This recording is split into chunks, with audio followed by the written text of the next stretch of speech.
Alright, so we are back with another episode of Dave's R&R with your host here, Dave. And today, we're taking a quick break from the summer movie series that we've been going through lately of all the summer blockbusters. Because we've got SummerSlam coming this Saturday. WWE's arguably second or third biggest pay-per-view, or PLE as it's called now, of the year. Probably Mania obviously is number one. I would rank the Royal Rumble above this one personally, but it's been the party of the summer. It's the midway, essentially point through the year of wrestling, kind of like the halftime from WrestleMania season. And this year we do have a pretty good card, so I'm going to break it down here, kind of just go over each match in my quick thoughts and predictions on each match on the card. We have a total of 8 matches. We'll jump right in. I'm not going to really say much about this one. The Slim Jim SummerSlam Battle Royale. It's just your typical 20-man Battle Royale. I mean, I don't really have much to say about it. It is going to be what it's going to be. It's going to be a pee break for most, but that's that. And then we're going to an interesting match here. And this one could honestly kick off the main card. I don't know if the Slim Jim Battle Royals for the pre-show or if it's going to be a break in the event. But anyways, we have one that is definitely going to be a certified banger. It's for the Intercontinental Championship. We have Gunther, formerly known as Walter, but has taken the Intercontinental Championship to new heights. He's very, very close to breaking the record for longest reigning Intercontinental Champion. And he is going against Drew McIntyre. Drew McIntyre was out for a while. A lot of people don't know yet if he's re-signed with the WWE or not. A lot of people think this match may indicate that. I'm not completely sure because Drew would be a great Intercontinental Champion as well.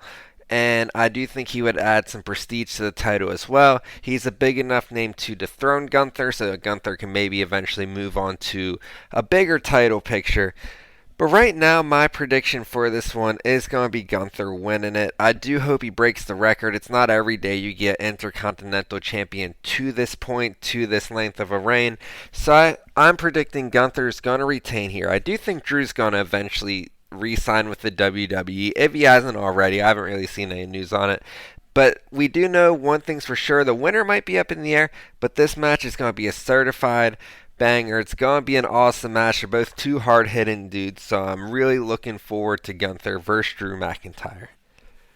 The next match we're going to talk about here is the big influencer match. We have Logan Paul making his return to the WWE ring, and he's going against Ricochet. Now, I'm pretty excited for this one as well. Logan Paul, I think, has exceeded every single expectation set for him in the WWE.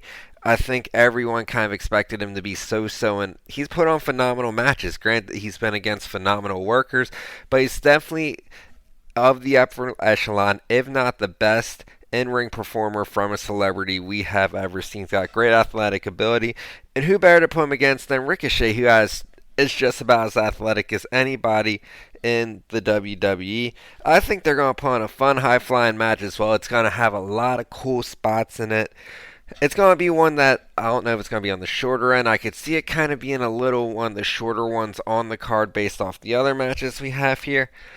But I'm predicting Logan Paul wins this one. He's lost his last couple matches. I think a win here could, elevate him a little bit, even though he doesn't really need it. I don't think Ricochet needs to win this one either, because the win over Logan Paul is kind of just like, it is what it is for him. But I do think it's going to put Ricochet on the map. A lot of people are going to tune into this match for Logan Paul, so it'll be good for exposure for Ricochet. But I'm predicting Logan Paul to win this one and get his first win in a while in the WWE.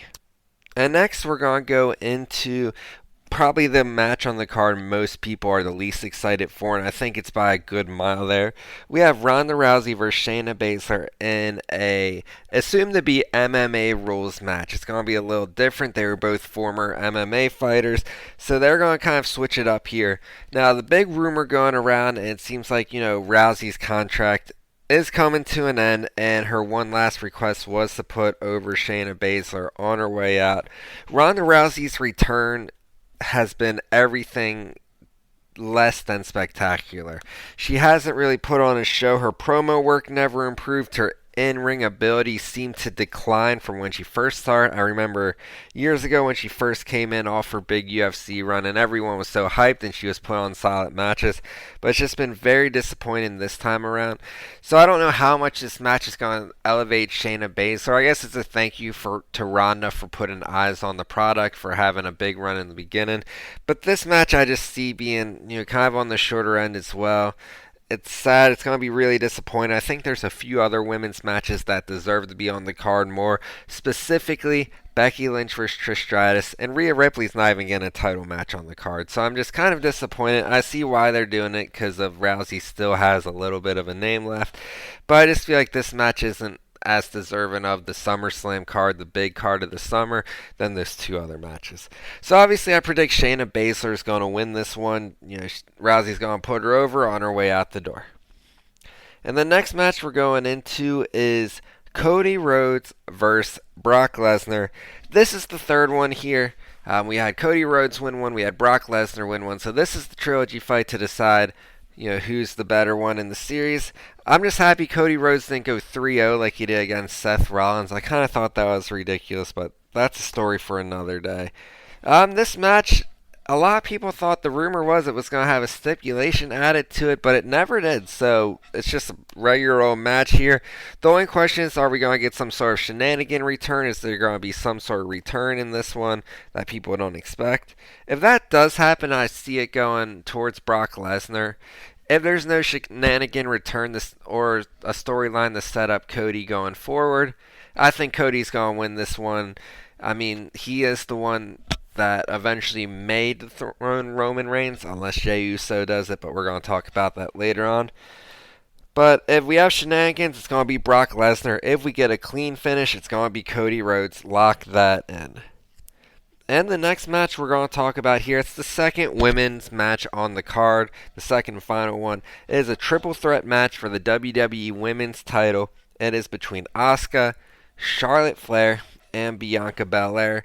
This is one as well. It's generated a little buzz, but I do think Becky vs. Trish should have been on the card. These are three great workers. I know they're going to put on a spectacular match. I honestly see this as kind of like a wild card on the show to potentially pull one of the better matches of the night. Three great workers here. I just think Asuka's going to retain. She got the new gimmick. She's been champion for just a little while now. I want Asuka to have a good long run with the title. Charlotte Flair doesn't need one right now. Bianca Belair just came off of a very long one, so neither of them need it at this moment. Give Asuka the win here. Hopefully a pin over Charlotte Flair, just because I feel like that means a little more than one over Bianca, if that makes sense. Even though Bianca was the long reigning champion, Charlotte still has the name power. So give me Asuka to either tap out or pin Charlotte Flair in this one. That's what I'm at least hoping for. So two more matches on the card. The next one we're going to talk about is for the World Heavyweight Championship. Seth Rollins versus Finn Balor. This one they've gone to battle for the past two pay-per-views, and now it's the third one. Seth has won the last two. And it's kind of a callback to SummerSlam. I want to say it was 7 years ago. I just did it for the Wrestling Wednesday. They had their match at SummerSlam 2019 for the inaugural Universal title. Finn got injured during the match, won that one, and had to relinquish the title the next night. The match, was kind of average back then, and it would have probably held up more if Finn didn't get hurt. I'm sure it would have been better there. So I think they're really going to go all out in this match to try to show, hey, we can have that SummerSlam classic. My prediction here, I feel like they have to go with Finn Balor at this point. There's no rhyme or reason to have him battle three pay-per-views in a row and Seth to win all three. I know Seth is the winner of the new World Heavyweight Championship. He was the inaugural winner of it. He's only held it for a couple months now. But I think Finn Balor's the story to go with here, especially how hot Judgment Day is at this moment. They're one of the most looked at factions in the company. They're generating a lot of heat. They have an interesting story with Damian Priest holding the briefcase. And I'm going to predict that the briefcase is not cashed in here. A lot of people are saying, oh, Finn's going to win and Priest is going to cash in right away. I think that's a terrible idea because they can build such a story off of that, and we could see weeks and weeks, months and months of build, Finn holding that title, paranoid over Priest cashing in, the paranoia creeping up and kind of causing some friction within the faction. So I think Finn wins here with no cash in, lock that in.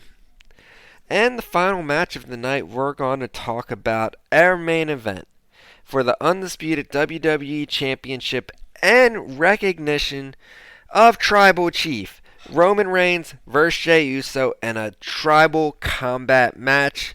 No DQ, no one from the bloodline can interfere from it. Tribal combat here. Roman Reigns, the longest reigning champion we've had in so long. He's put over 1,000 days into it. And the bloodline has been the greatest thing to happen to WWE in so long. The story they've built is phenomenal. I've loved after every pay-per-view it started as, oh, Drew should have won, Cody should have won, Sammy should have won. Everyone's saying all these different people should have won. But this shows why they actually are kind of building some credit back with their storytelling with how they've done the bloodline. So this is the big one here, Jey Uso, Roman Reigns.